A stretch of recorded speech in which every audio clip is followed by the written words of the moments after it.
부산기독교연합회 이사 윤정훈 목사입니다. 먼저 국민들에게 말씀을 좀 드리겠습니다. 여러분 좀 행복하십니까? 삶이 좀 나아졌습니까? 부동산 아파트값 많이 올라갔는데 삶이 좋아졌습니까? 전세를 놓고 있는 분들, 가게를 놓고 있는 분들, 또 사업하시는 분들, 이 정권 들어와서 좀 더 행복해지고 삶의 질이 좀 높아졌습니까? 어저께 조선일보 보니까 실업자가 300만 명이 넘는 시대가 왔다고 합니다.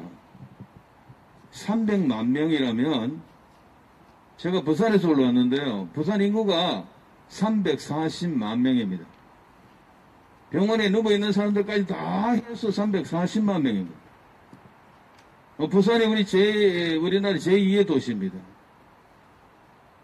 그러니까 하루 종일 부산을 헤매고 다니면서 만나는 사람들이 전부 실업자입니다. 예를 들어서 말입니다. 300만 명이라면 하루 종일 지하철을 타고 시내버스를 타고 백화점, 학교, 병원 어딜 가도 만나는 사람들이 전부 다 실업자라는 이야기입니다. 그만큼 지금 실업자가 많습니다. 청년 대학부, 대학 학생 여러분, 여러분들의 미래를 생각해 보셨나요? 지금 우리나라는 어딜 가느냐라는 것입니다. 우리나라는 지금 어딜 갑니까? 대통령은 분명히 말했습니다. 한 번도 경험해 보지 못한 나라로 간다고. 그런데 제가 시국선언을 11번 쓰면서 그때마다 꼭꼭 지적한 사항이 있는데 대통령은 헌법을 수호하라. 법을 지켜라고 했습니다. 그리고 지금 운전대를 잡고 우리나라를 어디로 끌고 가는지 한 번도 가보지 않은 나라는 어떤 나라인지 머릿속에 어떤 설계도를 갖고 있는지 국민들 앞에 설명하라고 했습니다. 그리고 동의를 얻으라고 그랬습니다. 들은 척도 안 합니다. 여러분 지금 우리나라는 낮은 연방제로 간다고 저들이 분명히 말하고 그리고 4월 15일 지난번 국회의원 선거 전에 그 당시에 여당의 원내 총무였던 이인영 씨, 지금은 장관이죠. 통일부 장관이죠. 그분 분명히 말했습니다. 180석 얻어가지고, 그 당시에 총선 끝나면, 일단 종교를 재편하겠다. 기독교를 선보겠다. 토지 공개념 받아들이겠다. 분명히 선언을 했습니다. 사회주의 가겠다는 겁니다. 낮은 연방제 가겠다라는 겁니다. 그리고 기독교가 제일 걸림돌 되니까 기독교 그대로 안 두고 손보겠다고 했습니다. 근데 지금 돼가는 거는 그가 장담한 대로 그대로 지금 돼가고 있다라는 겁니다. 그래서 우리나라는 지금 북한만큼 아마 경제를 낮추려고 하는 것 같습니다. 아무리 머리가 나쁘고 우둔하다 하더라도 여러분 이 정도의 나라가 주저앉는데도 불구하고 이 정권이 경제 담당자들이 경제 방침을 바꾸지 못할 정도로 우둔한 게 아닙니다. 그들은 여전히 소득주도 성장론 가지고 있고 52시간 이 시간 이런 거 최저임금 이거 그대로 유지하고 있습니다. 그러면서 부동산을 29번이나 바꿨습니다. 정책을. 그러면서 이 나라는 지금 돈 가진 자, 집 가진 자 이런 사람들이 죄인이 되고 이런 사람들은 앞으로 내 집 하나 계속 챙길 수 없습니다. 부동산값, 아파트값 천정부지로 솟아도 거기에 따르는 세금도 천정부지로 쏟아집니다. 내 집 팔고 저 시골 강원도 양양으로 가지 않는 한은 집값 올라간 거는 아무 의미도 없고 세금만 바가지 서게 되어 있습니다. 결국은 내놓고 사회재산 하지 말라는 이야기 아니겠습니까? 지금 나라가 의도적으로 이렇게 간다는 겁니다. 저는 여러분 연사로서 이렇게 연설을 했지만은 할 때마다 분명히 말씀드리는 거는 이 나라가 이렇게 어렵고 힘들고 국민들의 살기가 힘들고 실업자가 많아지고 이렇게 되어지는 거는 결코 우연이 아니고 저들의 정책 실패가 아니고 의도적으로 낮은 연방제 가기 위하여 자기들이 만드는 로드맵대로 지금 하나하나 착착 잘 진행되어 가고 있다라는 겁니다. 국민들은 아우성을 쳐도 저그들은 뒤에 앉아서 표정 관리를 하고 있을 겁니다. 거기에 마침 코로나19가 와서 이것이 요술방망이가 되었습니다. 이걸 가지고 지금 이 나라를 마음껏 요리하고 있습니다. 치있다 폈다. 일반 국민 여러분, 나라가 이렇게 해가면 행복해집니까? 저는 외국을 좀 다녀봤는데 우리나라만큼 행복하고 우리나라만큼 좋고 우리나라만큼 질서가 있고 우리나라만큼 국민성 좋고 우리나라만큼 모든 치안이 잘 돼 있는 나라가 거의 없습니다. 그런데 이 나라를 지금 뭘 만들고 어디로 가려고 합니까? 제발 정말로 바라는 거는 지금 그대로 놔두면 됩니다. 그대로 두면 돼요. 아무 짓도 하지 말고 그냥 대통령, 국회의원, 장관들, 그 수많은 사법부 그대로 다 월급은 붙여줄 테니까 집에 가서 넣으세요.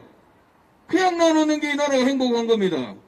만드는 것마다, 만드는 법마다 모두가 다 이 나라를 망하게 하고 하나님의 저주와 심판을 초래하는 그러한 법들을 추진하고 있습니다. 여러분, 정신을 차려야 됩니다. 조금만 더 가면 우리나라는 저 북한하고 똑같은 나라가 됩니다. 여러분, 그 나라가 좋습니까? 그리고 교회에 대하여 한마디 말씀하고 마치겠습니다. 한국에는 8만 6천여 교회가 있습니다. 1천만 성도가 있습니다. 300만 교역자가 있습니다. 중직자를 말하면 거의 100만 될 겁니다. 여러분, 여러분의 교회가 지금 어떻게 돼가고 있습니까? 모든 교회 목사님들, 개척교회부터 시작해서 대형교회 목사님들, 지금 내 교회가 하나님이 내게 맡겨준 교회, 내게 맡긴 양떼 어떻게 되어 있습니까? 어떻게 되어 있습니까? 여러분, 그동안에 우리는 비대면 예배를 강요받았습니다. 대형교회가 그 수만 명 모인다 하더라도 20명 이상 들어가면 안 된다는 거였습니다. 20명 앉아서 예배드리라는 게 아니고 20명 미만의 사람들을 가지고 예배를 제작하고 송출하라는 겁니다. 그런데 예배를 드렸다고 6번, 7번, 8번 고발당한 데가 있고 그리고 20명 이상, 5,000명 이상, 5,000명 들어가는 교회에 20명 이상 들어갔다고 부산 세계로 교회가 교회 폐쇄를 당하였습니다. 부산에는 그 외에도 3개, 4개가 폐쇄를 당하고 있습니다. 여러분, 우리는 교회 지을 때 정말로 피눈물 흘리면서 헌금을 하면서 그렇게 해서 교회당을 지었습니다. 예수 안 믿는 사람들도 교회를 보고 예배당이라고 합니다. 예배당. 예배를 드리는 장소다 말입니다. 예배를 드린 집이란 말입니다. 대형교회 목사님 여러분, 모든 교회 목사님 여러분, 교회 지을 때 어떻게 지었습니까? 그때 무슨 설교들을 했습니까? 교회가 이렇게 하찮은 데입니까? 하나님의 집이 이렇게 창고가 됐고 그 거대한 지하 주차장이 지하 동굴이 되어 있는데 아직도 정신 차리지 못합니까? 예배를 못 드린 지가 1년이 되었습니다. 왜 다른 데는 2단계 건데 2.5단계 합니까? 교회를 죽이려고 하는 거 아닙니까? 교회의 숨통을 끊어야 됩니다. 저들은 왜냐하면 낮은 단계 가려면은 사회주의 하려고 그러면 제일 큰 걸림돌이 기독교라는 덩어리입니다. 이 바위 덩어리, 이 암초를 제거해야 사회주의, 낮은 연방주의 할 수가 있는 거거든요. 지금 우리는 이인영 씨가 말한 대로 선보임을 당하고 있는 겁니다. 기독교는. 이렇게 가면 얼마나 견디겠습니까? 얼마나 더 견디겠습니까? 지난번에 1단계 왔을 때 여러분 교회에 돌아오라고 보랏빛 뭐 엽서가 어떠고 저떠고 슈퍼선데이라고 하면서 교회마다 돌아오라고 난리를 치겠습니다. 얼마나 돌아왔습니까? 몇 프로 돌아왔습니까? 여러분 그래도 정신 안 차립니까? 지금 카메라 앞에서 쇼를 합니까? 예배 제작을 하는데 교인들은 아무도 없는데 꽉 들어가 찬 것처럼 태연하게 설교하고 있고, 그래서 아마 내 얼굴 잘 나왔다고 했을 겁니다. 다 찍고 난 다음에는 이게 좀 이래놓고 지금 목에 음식이 넘어갑니까? 교회 목사 여러분, 양들이 지금 어디 가서 뭘 하는지 모르는데 20명 앉혀놓고 지금 세워놓고 지금 예배드리면서 목구멍에 음식이 넘어가냐고요. 예? 이게 말이 되냐고요. 아니 여러분들이 지금 탤런트입니까? 배우입니까? 개그맨입니까? 예? 어떻게 그런데 카메라 앞에서 지금 태연하게 그거나 찍고 하루 종일 놀고 있습니까? 우리 교회 교인만 들어오는데 여러분들은 어디 가서 일주일을 시간을 보내고 있습니까? 뭘 하고 보내고 있습니까? 영심이 있다면 좀 대답을 해보십시오.